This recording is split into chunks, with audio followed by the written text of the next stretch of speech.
or day-to-day positiveness rather than reflections on worry or anxiety. But the squares, the oppositions, I mean, many people in extended families, so family got divorced, there's a stepmom, stepdad, could easily have something like this. There's been a break with the past. It's not necessarily comfortable or healthy to stay where you came from, or stay in the family, in the town that you grew up in. Usually you have to break away from it. And to break away from it, now, suppose your moon is a very affectionate moon, then your affections, you're going to be over affectionate, and that's not going to be reciprocated. Or you could be made insecure because of your over affectionateness when other people don't have it. So it becomes a puzzle. If you have this, your habits, and you tend not to be so stable in maintaining habits. But it doesn't mean you don't have the chart we have in the left corner is Carl Jung. He has Uranus square his Pluto and square his moon and oppose his Saturn, trine his Mars. So those, we all get just a few aspects, but his Uranus to the moon, that's the extreme one. And he kind of, he dealt with everybody's worries about family. Even when it came to his memoirs, it was memories, dreams, and reflections. It was all a moon concept. It was a great title because it really means going into the moon, your past, your memories, and what was conventional or not conventional. So that's a side issue, but with Jung, he had his moon in Taurus in the third house. So he would try and get fixed in studying things and understanding memories, feelings, but like even when he was studying with Jung, he was really into studying with Freud. When Jung was studying with Freud, he would study and learn things. At a certain point, he felt he had to go his own way. He was doing differently, so he broke away from his teacher and went a different way.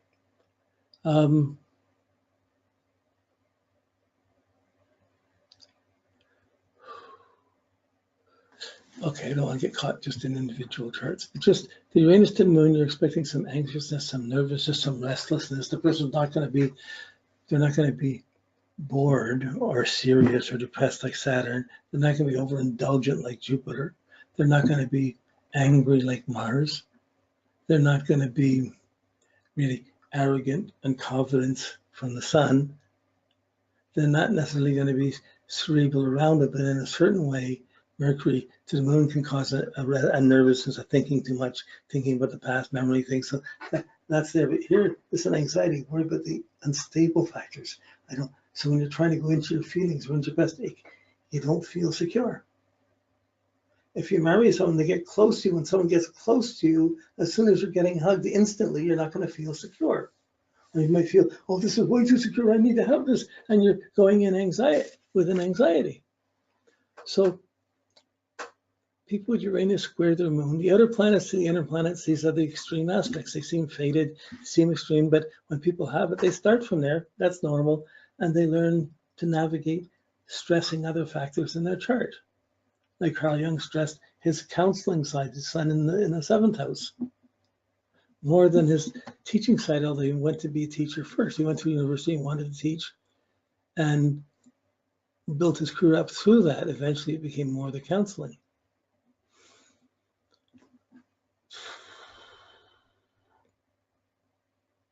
Okay. So you can say moon, outlaw things of moon. Moon's mother, not necessarily stable, nervous, anxious relationship to mother. That has long-term effects. Not having a stable home, having families moving all the place, having an unstable home or parents that split up. As soon as you have the outer planet connections to the moon, each one of them threatens the home and the way you were brought up. And each one of them can imply what's just something seems to be missing or not there. And this is, nobody else may notice it, but you're feeling it. So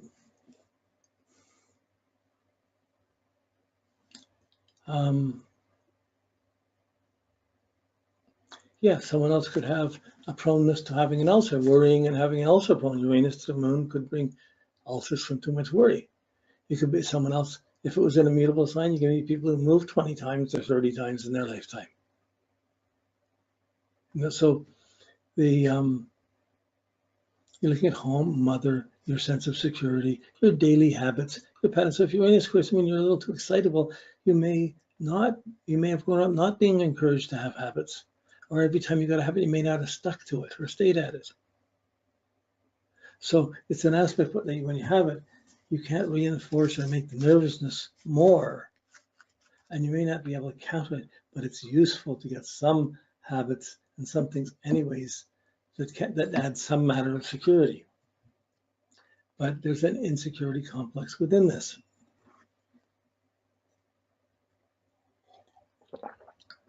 So Saturn causes inhibition, which brings out ambition. This is the insecurity, and sometimes you can bring out eccentric behavior, anything that's different than mom. If a relationship doesn't shock mom, or if somebody comes into my life and they don't shock mom, it's not worth it. It's very funny, the place where you're needy and wanting to be close to someone that you feel insecure about. So every time you can blame your parents on it, because I came out of that, but it's also in you. So when you try to get close to people, that unconventionalness is there. So sometimes just come out by a cross-racial or across different religions, some distinction between the families. But when it comes to setting home, your person's probably better off renting and being able to move if they have to.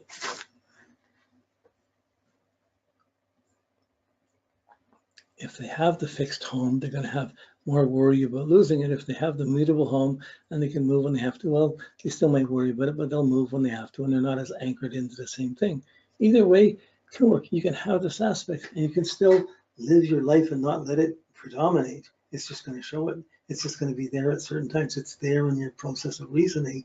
It's there in the development of your base. Because you was insecurity when you were born, that insecurity turns out as unstable habit patterns, something that's unconventional, something unstable, and you got through it. But then when you go to set up your own home in your own life, you have that tendency to be unconventional, unstable too.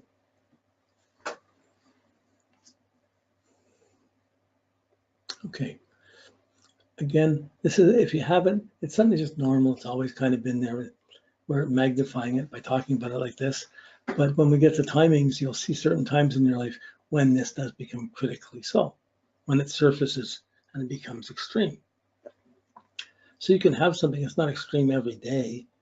It's just there, becomes extreme when it gets triggered.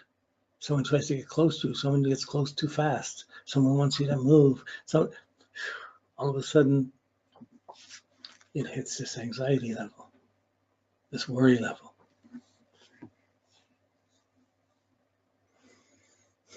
So you can have other good aspects, other things to the moon. So in this case, Carl Jung had the moon and Pluto together.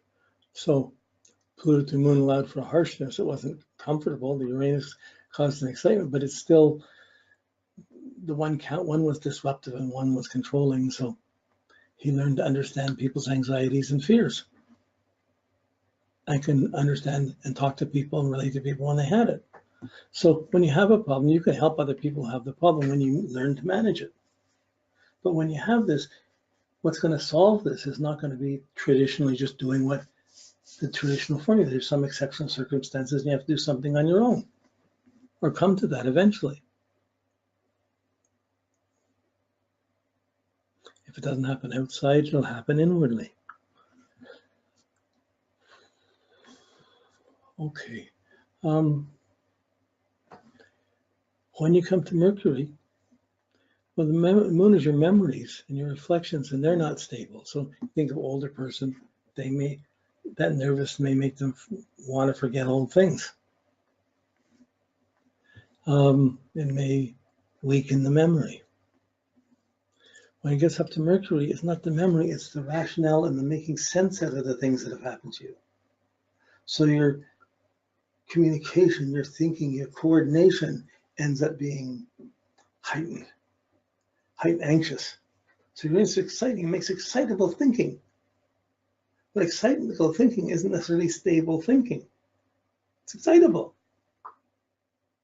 So depending what sign Mercury is in and where it's in, Uranus, when it hits Mercury, is going to speed it up. Somebody could talk too fast, could talk all the time, or just be anxious about explaining himself, but it would be difficult to get their education. They'll take some extra effort to do that because it tends you to worry about it's hard to concentrate, how to stay hold steady at a steady, boring subject. It's not that it can't be done. It requires extra effort if you have a kid that has that. But if you have a kid that has that, that means that was happening between you and your wife when you were born, and there wasn't exactly clear thinking, and there was a lot of nervous anxiety around what are our plans, what are we going to do, how are we going to deal with this. So there's difficulty in the communication between each parent around talking about this, so it becomes hard for them to be able to guide the person who has this is the crystallized form of that when life has moved on and is in a different way. So someone can be very unstable with one kid, have another kid a few years later, and it's not unstable at all. Then to each kid, what's fair? So with the Mercury, the ability to think clearly, Mercury is your ability to coordinate, think. When it speeds up, it's almost too fast. It's a little more anxious, a little more restless, a little more nervous. Or someone can be thinking they can get under your skin. It just has this, it's a different worry than to the moon. Moon, it's anxiety, it's insecurity, about feelings and memories. But Mercury's trying to make sense of the memories, and it tends to magnify the worry or the instability. And it may avoid, well, why work at this? Or well, that course is too long, I wouldn't take that course. It's avoiding long-term commitments of Saturn to try and get things. Let's do little hits, let's do little things, let's do exciting things, or I can't do this, or I can't do this. So Uranus, while it excites, Uranus Mercury conjunct still excites the Mercury. It still has a vulnerability, but it pushes to unconventional thinking in a very strong way. Well, unconventional thinking can be very exciting for a writer or for how you're thinking, but it's still going to take work if you're ever going to write a book. It's still going to take effort. You're still going to need your education. You're going to have to work at things. So how well Uranus is working and how glorious it can be depends on, you can do anything. But if you're prepared for it, going for the excitement is much better when you're prepared.